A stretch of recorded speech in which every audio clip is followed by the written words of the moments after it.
Okay, totalitarianism. So actually, to fully understand totalitarianism, we should also go back to a previous uh, unit. Remember when we were talking about absolutism earlier on in the year? We need to compare totalitarian governments to what are called conservative authoritarian governments, because sometimes people make the confusion that the absolute monarchs like Louis the XIV or Catherine the Great, Peter the Great, were totalitarian. They're not, and a lot of this actually has to do with technology. So first, let's get to a general definition of what totalitarianism is. All right, so as the title suggests, the state is holding total control over society. And again, unlike the authoritarian or the conservative authoritarian regimes, it's much easier in the modern day to really, when we say total, we literally mean every aspect of people's daily lives. So the second bullet point, right, controls all aspects of public, private life, in coming down to what kind of books people read, what type of education people receive. Literally everything is watched by the government in a true totalitarian government. Also, they can come from either side of the political spectrum. So you can have rightist totalitarian dictatorships, right, like the fascist regimes of Hitler and Mussolini, but they can also be left-wing, like Stalin's communist state. However, once they are truly totalitarianism, we can see that, ultimately there's very little control over one's daily life. It's not, we shouldn't make the mistake that if you are left-wing that it is more liberal per se. Still, every element of life is controlled. Okay, so again, a little bit more of a comparison or contrast with conservative authoritarianism. All right, so conservative authoritarianism, in other words, this is absolutism. This is what we studied earlier in the year. Catherine the Great, Louis the XIV, Peter the Great, and many others, right? Absolutism, first off, is something that is taking place before the modern era. And so there isn't the ability to completely influence every person's life, particularly in the private spectrum. Basically, so long as you behave, so long as you outwardly agree with the absolutist government, you tend not to get in trouble. Absolutist governments also are maybe a little bit less striving in power and objectives. Most of the time they just really seek the status quo, which is where anti-change comes in, right? Most absolutist rulers basically don't want to change things very much at all. If you think about France, for example, absolutists like Louis XVI, one of the reasons why suddenly things start to change going into revolutionary France was because the people wanted to overthrow the ancient regime, ancien regime, the old order, right? And this is something that absolutists do not want. Also, conservative authoritarianism, they can't fully expect, or they can't fully make people participate in all elements of politics. All right, and this is very different from the totalitarian governments that we will talk about, where people are actually expected to participate in the system actively, right? Examples of that we'll get into in more detail. The 5-year plans were something that the peasants all had to participate in, right? Every single crop that they yielded was something that the state controlled.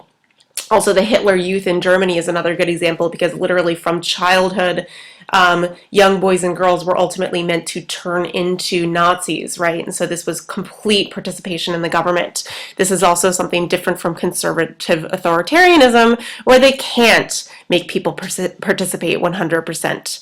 Also, the conservative authoritarians are limited in power and objectives. Again, they normally seek the status quo as far as government and the social order is concerned. Part of this, again, is because they don't have that much technology, they can't communicate, they can't control every element of their subjects' lives. They can't survey them 100% of the time. Most of the time their demands are limited to taxes. They recruit people into the army. And really, so long as people are passively accepting the government, they are okay, right? So under an authoritarian government, for the most part, so long as you appear to accept it, you're not going to get in trouble. There were certain instances where you had some military and police control in an absolutist or authoritarian government, but at the same time, individuals, for the most part, were independent from government control. All right, so yeah, sometimes you had police states, but for the most part, they were limited. And people were able to sort of do what they pleased. You are going to see in some countries after World War I a return to conservative authoritarian governments. Not in the ones that we've studied so far. We talked about the revival of democracy in certain places like France and England, right? And we also talked about the introduction of democracy in Weimar Germany. But countries that we have not talked about as much, Spain and Portugal actually have conservative authoritarian governments come back after World War I. A lot of this is because Spain and Portugal do not have as much industrial development as the other countries that we've been focusing on with this past unit. And another area where you're going to see more conservative authoritarian governments spring up after World War I is Eastern Europe. Okay, the only exception to that is Czechoslovakia. They maintain a democratic government, but for the most part, these Eastern European countries really haven't had a long-standing tradition of democratic rule. To them, they find that when things are tense, when the economy is doing badly in particular, that dictatorships are the solution to these problems. Landowners don't really want a liberal government because they don't want the agrarian, the peasant class to gain too much power. They don't want any sense of upheaval, and they think that totalitarian governments will keep these types of people in control. And also, when the Great Depression struck, a lot of countries saw dictatorships as a way to keep the government and keep society stable. All right. So what is totalitarianism then? All right, again, it's not liberal whatsoever, right? People have absolutely no control, no rights of the individual whatsoever.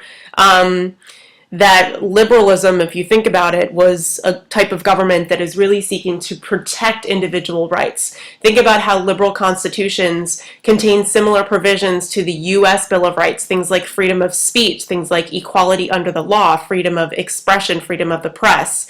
All these things are going to be restricted or abolished in a totalitarian government. Censorship is very popular, for example. Totalitarianism basically makes it so that there are no such thing as individual rights. Almost every element of your life is controlled by the state in one way or another. Again, I know I sound repetitive, but it's important to keep these patterns in your head, that because of technology, totalitarianism is possible. All right, these new technologies that were advented around the World War I era, things like the radio, the automobile, the telephone, people can spy on conversations. Radio is able to indoctrinate people with propaganda. Automobiles quickly survey certain neighborhoods, make sure that you are able to totally spy on your population. All right, so again, wiretap telephone conversations. You have improved communication to make sure that regimes are able to kind of coordinate quickly. Oh, this neighborhood is a neighborhood to look out for. Now you can communicate very quickly and make sure that you can watch people. Again, like I said earlier, radio is a propaganda tool, and you have increased mobility with automobiles, right? So you can go around and spy on different parts of your government. All right, tools of totalitarianism: censorship, indoctrination, terror, all right? Like I said earlier, since totalitarianism is the exact opposite of liberalism, you don't have any freedom of the press, right? Education is totally controlled by the government. We'll see this in particular with the Hitler Youth in Germany, right? Basically, education is geared towards creating citizens that are going to be loyal to the state, all right? And it's actually very effective to access the population when they are young to sort of brainwash them. Even culture is going to be controlled by the state, so censorship of art, music, film, right? You will certainly see this in certain regimes. Really, it tries to make it so that no matter what you were looking at, you were watching television, you were listening to a piece of music, you were observing a piece of art. There is only one version of the truth as far as the totalitarian state is concerned. Any alternative interpretation is going to be censored. All right, if you dissent, if you decide to protest the government, if you decide not to go along with the totalitarian orders, you are going to get in trouble severely, right? In Soviet Russia, you saw people get sent off to labor camps in Siberia. People could be purged or executed, right? So if you don't buy along with the totalitarian regime, you will be taken care of. Again, totalitarian governments can go either to the left or to the right. Rightist totalitarian governments we'll refer to as fascist, and leftist totalitarian governments are communist in nature. So what's the difference between the two?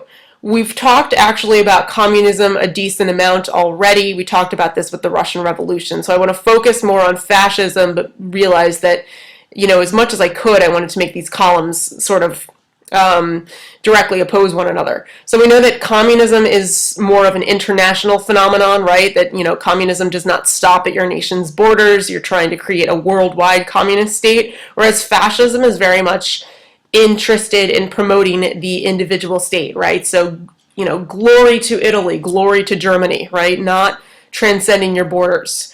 Fascism, you're going to have only one party, one ruler, and that ruler is going to be a dictator in nature, like Mussolini in Italy and Hitler in Germany. All right. In communism, technically dictatorship was not the final goal. The idea was just to have one party in power, and of course that party was the Communist Party, that is. But you do see in the instance of Soviet Russia that Stalin takes on dictatorial qualities. But I guess the takeaway is that it wasn't, the ultimate goal was not for someone like Stalin to become a dictator. All right, fascism is totally anti-democracy, whereas communism is attempting to extend certain privileges to the entire population. For example, property ownership, it's something that they want to extend to the whole population, whereas fascism is mainly supportive of capitalism and private property. They only would limit it if for some reason capitalism and private property would not actually help the state.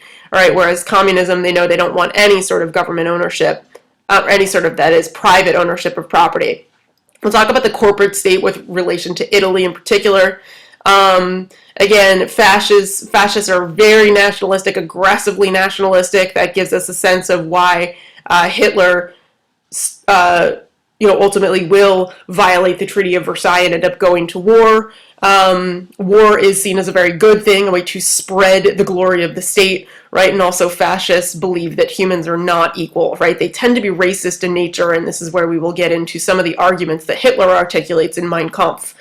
All right, whereas communists do not want long-standing war, at least. They are okay with war sort of as a means to an end. So we saw that with the Bolshevik Revolution. But after the Bolshevik Revolution, they didn't want any more war. And remember that the Bolsheviks pulled Russia out of World War I as well. All right. Another thing that's important for us to realize is that if you think about the communist doctrine, they are arguing that they are promoting a sense of equality across class lines, right? So in a way, there were theorists that argue that communism could have been a good idea in theory. However, when it actually is mandated from the state, right, we'll see that it ultimately becomes very brutal, oppressive, in the same way that fascism is, if not even more so. And we'll see that when we move on to communism in the Soviet Union, where ultimately Stalin had absolutely no problem letting millions of people in his state die for the interests of industrializing and catching Russia up with the West. Okay, so that's just sort of an overview of totalitarian governments. Again, really important for you guys to distinguish totalitarian governments from the previous conservative authoritarian governments that we talked about earlier in the year, but also important for you guys to start to hammer down the differences between fascists and communists. So those are the two major important goals for you to be able to achieve with this little section. Next, we'll be moving on to specific examples, starting with the Soviet Union and Stalin.